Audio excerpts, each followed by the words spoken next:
সরকারের চরিত্র যাই হোক, সরকারকে জনগণের কাছে জবাবদিহি করতে বাধ্য করা না গেলে ক্ষমতাসীন সরকার হয়তো নিজেদের অজান্তেই স্বৈরাচারী হয়ে ওঠে। নাগরিকদেরকে সরকারের গঠনমূলক সমালোচনা জারি রাখতে হবে। বিএনপির দাবি, আগামী ডিসেম্বরের ভেতরে জাতীয় নির্বাচন অনুষ্ঠিত হতে হবে। বর্তমানে অন্তর্বর্তীকালীন সরকারের যোগ্যতা অযোগ্যতার বিষয় নয়। দেশে স্থিতিশীল গণতান্ত্রিক সরকার না থাকায় একদিকে দেশি বিদেশি বিনিয়োগের স্থবিরতা নেমে এসেছে, অপরদিকে এক অনিশ্চিতকর রাজনৈতিক অর্থনৈতিক পরিস্থিতি নিয়ে বিভিন্ন শ্রেণী পেশার মানুষের মধ্যে এক রকমের অস্থিরতা তৈরি হচ্ছে প্রায় প্রতিদিন। অল্প কিংবা বেশি সংস্কার বলেও কিন্তু কিছু নেই। রাষ্ট্র ও রাজনীতির প্রয়োজনীয় সংস্কার একটি চলমান প্রক্রিয়া, ধারাবাহিক প্রক্রিয়া। তবে আমার কাছে মনে হয় পুঁথিগত সংস্কারের চেয়েও প্রায়োগিক সংস্কার বরং অনেক বেশি জরুরি। জনগণের বাংলাদেশে জনগণের ভোটে জনগণের কাছে জবাবদিহিমূলক সরকার প্রতিষ্ঠায় যে কোনো ধরনের অজুহাত কিংবা গড়িমসির সুযোগ নিয়ে পতিত পলাতক পরাজিত স্বৈরাচার মাথা চাড়া দিয়ে ওঠার অপেক্ষায় রয়েছে। কিন্তু রাষ্ট্রে স্বৈরাচার কিংবা ফ্যাসিবাদ রুখে দিতে সবচেয়ে বেশি প্রয়োজন জনগণের রাজনৈতিক ক্ষমতায়ন। জনগণের সরাসরি ভোটে নির্বাচিত প্রতিনিধিদের নিয়ে সংসদ সরকার গঠিত হলে অবশ্যই সেই সরকার জনগণের কাছে জবাবদিহি করতে বাধ্য এবং এর মাধ্যমে রাষ্ট্রের নাগরিকদের রাজনৈতিক ক্ষমতা নিশ্চিত হয়। সরাসরি ভোটে নির্বাচিত সরকার, অন্তর্বর্তীকালীন সরকার কিংবা তত্ত্বাবধায়ক সরকার, সরকারের চরিত্র যাই হোক, সরকারকে জনগণের কাছে জবাবদিহি করতে বাধ্য করা না গেলে ক্ষমতাসীন সরকার হয়তো নিজেদের অজান্তেই স্বৈরাচারী হয়ে ওঠে এবং এই কারণেই হুমকি ধমকি উপেক্ষা করে হলেও অবশ্যই নাগরিকদেরকে সরকারের গঠনমূলক সমালোচনা জারি রাখতে হবে।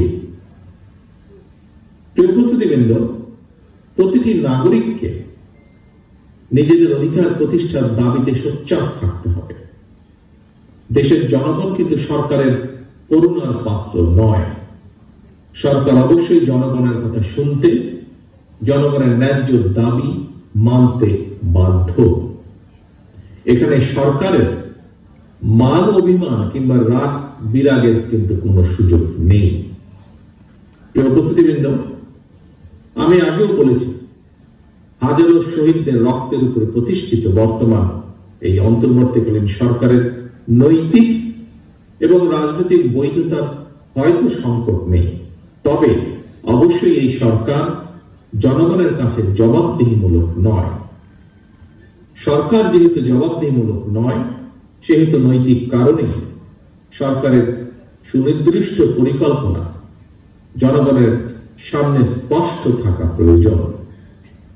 জনগণকে অন্ধকারে রেখে রাজনৈতিক দলকে বা দলগুলোকে অনিশ্চয়তায় রেখে শেষ পর্যন্ত কোন পরিকল্পনায় কার্যকর এবং টেকসই হয় না, হবেও না।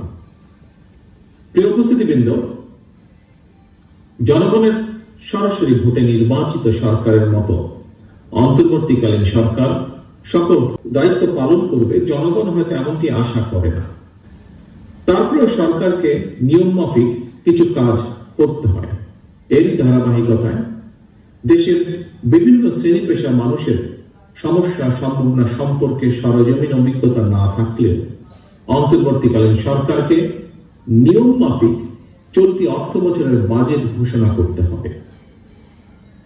অতীত অভিজ্ঞতায় দেখা গিয়েছে প্রতিটি বছর জাতীয় বাজেট বাস্তবায়নের ক্ষেত্রে ঘাটতি বাজেট হচ্ছে মূল প্রতিবন্ধকতা। বাজেট প্রণয়নের ক্ষেত্রে এনবিআর হয়তো সরাসরি কোনো ভূমিকা নেই, তবে রাজস্ব আদায়ের মাধ্যমে বাজেট বাস্তবায়নের ক্ষেত্রে এনবিআর এর ভূমিকা মুখ্য।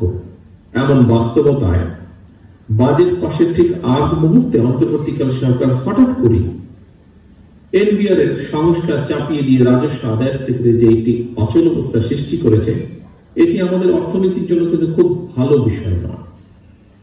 এই ধরনের পরিস্থিতি মোকাবেলায় জবাবদিহিমূলক গণতান্ত্রিক সরকার সবচেয়ে বেশি কার্যকরী ভূমিকা রাখতে পারে বলে সকলেই বিশ্বাস করেন, বিশেষ করে গণতান্ত্রিকামী জনগণ। বর্তমানে অন্তর্বর্তীকালীন সরকারের যোগ্যতা অযোগ্যতার বিষয় নয়। দেশে স্থিতিশীল গণতান্ত্রিক সরকার না থাকায় একদিকে দেশি বিদেশি বিনিয়োগে স্থবিরতা নেমে এসেছে, অপরদিকে এক অনিশ্চিতকর রাজনৈতিক অর্থনৈতিক পরিস্থিতি নিয়ে বিভিন্ন শ্রেণী পেশার মানুষের মধ্যে একরকমের অস্থিরতা তৈরি হচ্ছে প্রায় প্রতিদিন। অন্তর্বর্তীকালীন সরকার প্রধানের সঙ্গে দেখা করে রাজনৈতিক দলগুলো আবারও জাতীয় নির্বাচনের তারিখ, দিন, সুস্পষ্ট দিনক্ষণ ঘোষণার দাবি জানিয়েছে। বিএনপির দাবি, আগামী ডিসেম্বরের ভেতরে জাতীয় নির্বাচন অনুষ্ঠিত হতে হবে।